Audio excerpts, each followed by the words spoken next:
Hello, freelance directors. Welcome over here. Today, I want to show you how can you spy on your competitors to see whether they're running Facebook ads. Because Facebook ads is a very good way to push your brand out there, also to drive pretty leads. So let me show you how you can see if your competitors are running Facebook ads. So what you do is, of course, go on your competitor's brand page, Facebook page. Then you go to About Us, go to Page Transparency, and go to See All.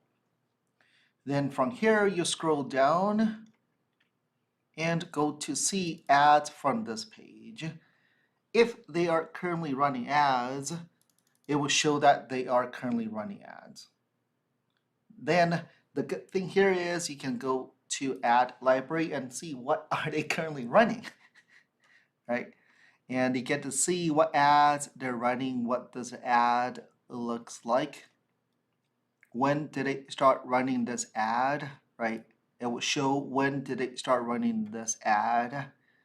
And you also get to go on, right? If they're using landing page, they're not using landing page. If they're using landing page, then you will go on their landing page, right? So this is a very good way to kind of spy on your competitors and see whether they're running Facebook ads.